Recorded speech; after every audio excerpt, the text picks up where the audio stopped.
Bismillahirrahmanirrahim. Assalamualaikum warahmatullahi wabarakatuh.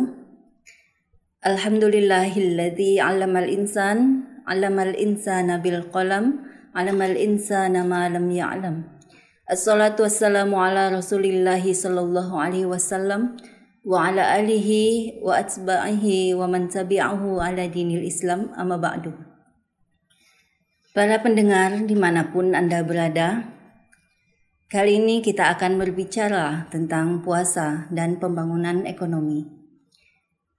Puasa merupakan ibadah yang dilakukan di bulan Ramadan, di mana dalam pelaksanaannya banyak terdapat berkah, rahmat, inayah, dan hikmah, serta kebaikan-kebaikan yang lainnya. Di antara kebaikan yang dapat kita lakukan yaitu termotivasinya kita untuk melakukan potensi-potensi kebaikan yang lain yang belum kita lakukan sebelumnya. Hal ini kita lakukan karena adanya imbalan pahala dari Allah Subhanahu wa taala, baik itu di dunia maupun di akhirat nanti. Dapat kita lihat di masyarakat sekitar kita banyak kebaikan-kebaikan yang meningkat baik secara kualitas maupun secara kuantitasnya. Dari sisi ibadah sholat, dari sisi puasa tentunya, dari sisi membaca Al-Quran, sedekah, infak, dan lain sebagainya. Namun, tidak mengurangi kebaikan tadi, bagi sementara orang, ada satu kebaikan-kebaikan yang luput untuk ditingkatkan. Seperti kebaikan di bidang maliyah ataupun ibadah muamalah maliyah, yaitu ibadah yang berkaitan dengan harta. Memang kita masyarakat sudah melaksanakan sedekah, infak, hadiah, dan lain sebagainya.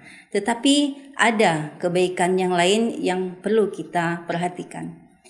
Ibadah maliyah terbagi kepada dua kategori. Yang pertama adalah ibadah maliyah yang bersifat tabarruk ataupun yang bersifat sosial, di mana kebaikan ini kita lakukan tanpa mengharap imbal balik ataupun balasan yang berupa materi dari yang kita berikan tersebut.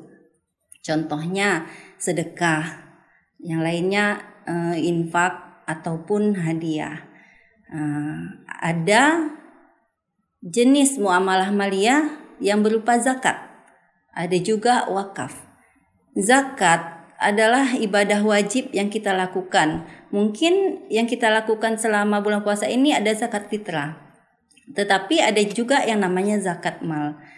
Nah, zakat mal ini memiliki dimensi ekonomi. Artinya kalau kita lakukan, maka tidak hanya pahala di akhirat yang dapat kita peroleh, tetapi juga keuntungan di dunia.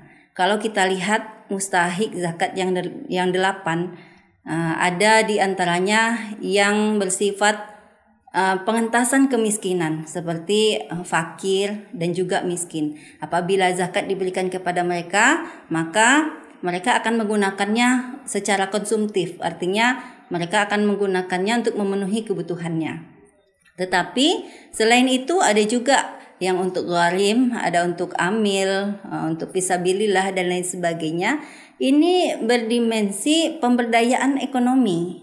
Jadi ketika zakat diberikan kepada mereka, maka uang itu ataupun harta itu digunakan tidak untuk semata konsumtif saja, tetapi untuk memberdayakan potensi-potensi yang mereka miliki, karena mereka secara materi sudah bisa memenuhi kebutuhan hidupnya. Jadi penggunaan dana secara produktif tersebut, nah inilah yang bernilai pemberdayaan ekonomi. Namun sayang, karena pencapaian ataupun target zakat pada tahun 2024 itu masih belum mencapai target yang ditentukan. Jadi menurut data dari Basnas yang disampaikan yaitu ada potensi zakat sekitar 327 triliun pada tahun 2024. Namun yang terrealisasi baru sekitar 41 triliun. Jadi masih ada sekitar 280-an triliun yang belum lagi dapat dikumpulkan dan direalisasikan, apalagi diberdayakan untuk masyarakat gitu. Jadi masih kecil pencapaian dari target zakat ini menjadi salah satu indikator bahwa belum maksimalnya potensi kebaikan zakat ini dilaksanakan oleh kita masyarakat yang melakukan ibadah puasa di bulan Ramadan ini. Begitu.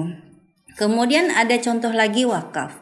Wakaf ini mempunyai dimensi pembangunan ekonomi selain tentu pahala yang kita harapkan di akhirat nanti.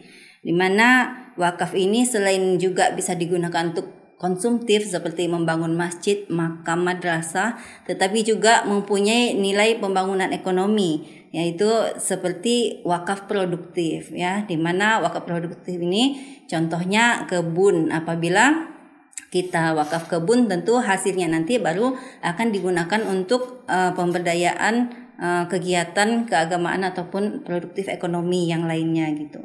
Dan sayang sekali karena potensi wakaf pada tahun 2024 yang sebesar 180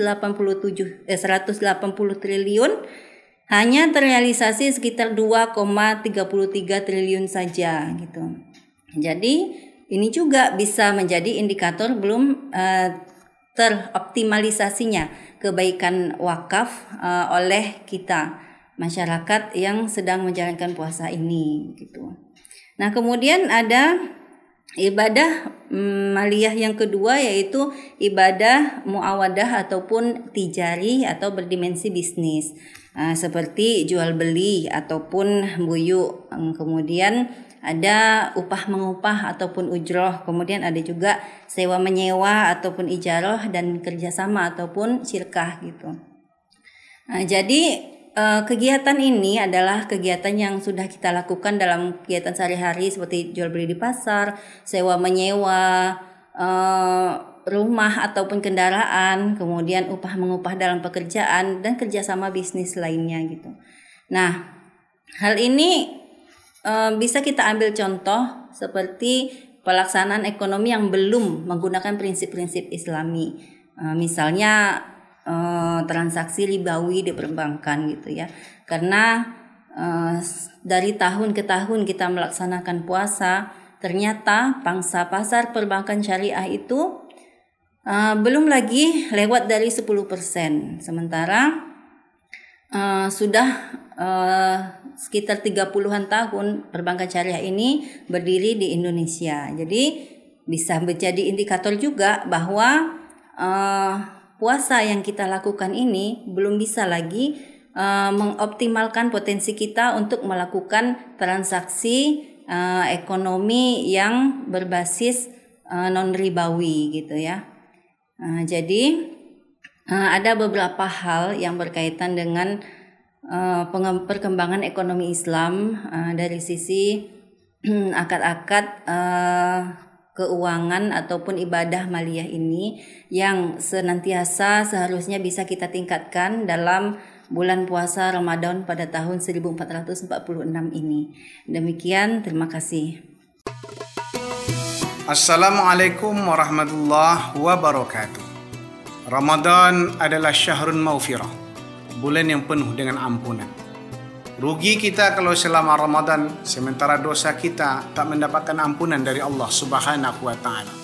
Bu'dan liman adraka Ramadan wa lam yughfar lahu. Celakalah orang, kata malaikat Jibril dalam salah satu doanya, kalau usianya sampai menjelang Ramadan tapi selama Ramadan dosanya tak diampuni Allah Subhanahu wa taala. Maka oleh karena itu mari kita perbanyak taubat istighfar di hadapan Allah Subhanahu wa taala terhadap dosa-dosa kita yang telah berlalu, agar dosa kita lebur, agar dosa kita diampuni Allah Subhanahu wa taala. Dosa kepada Allah Subhanahu wa taala kita harapkan ampunan dengan cara beristighfar. Sementara dosa di antara kita sesama umat manusia maka akan bisa dihilangkan Allah Subhanahu wa taala dengan cara saling memaafkan. Maka mari kita memanfaatkan momen Ramadan ini dengan beristighfar kepada Allah Subhanahu wa taala dan bermaaf-maafan di antara sesama umat manusia. Demikian, wassalamualaikum warahmatullahi wabarakatuh. Ustazah, ada yang bertanya bagaimana ibadah puasa dapat mendorong pengembangan ekonomi secara global atau universal? Baik, terima kasih. Jadi puasa ini yang merupakan latihan ya kepada kita dari sisi spiritual kita maupun jasmani kita. Jadi pembangunan ekonomi ini berkaitan dengan latihan kita dari sisi spiritual, di mana pembangunan ekonomi yang dimaksud di sini dapat dilakukan melalui mekanisme ataupun sistem ekonomi Islam yang sudah tersedia gitu. Seperti tadi sudah disampaikan, ada yang namanya zakat mal, kemudian ada yang namanya wakaf, ya mungkin wakaf produktif yang lebih cocok. Kemudian ada lagi ekonomi non ribawi dengan menggunakan perbankan syariah sebagai transaksi keuangan bagi masyarakat begitu. Jadi mekanisme yang ada dalam sistem-sistem zakat, wakaf dan ekonomi non ribawi tadi mengandung unsur-unsur kejujuran ya, di mana itu merupakan latihan spiritual kita dalam puasa. Dan juga ada unsur-unsur keadilan ya sebagai konsekuensi dari non zolim, non riba, non maisir, non ghoror, non riba ya. Itu maka akan terjadilah keadilan dalam sistem ekonomi, sehingga keadilan, kejujuran, dan kemudian ada satu lagi etika ya. Jadi kejujuran, keadilan, dan etika ini jika kita terapkan dalam ekonomi, maka itu akan memenuhi ekspektasi masyarakat terhadap sistem ekonomi ataupun transaksi ekonomi yang baik gitu. Sehingga ekonomi yang baik ini akan disukai oleh masyarakat. Sementara sistem yang 3 tadi itu mempunyai implikasi bahwa apabila kita laksanakan, maka dia akan berefek kepada kebaikan yang kita peroleh di dunia dan di akhirat ya. Yang kita peroleh di dunia itu tentu berupa ekonomi konsumtif seperti zakat konsumtif yang tadi, dan juga ekonomi produktif seperti wakaf produktif dan zakat produktif. Apalagi kalau yang transaksi perbankan, tentu itu sangat menguntungkan gitu ya.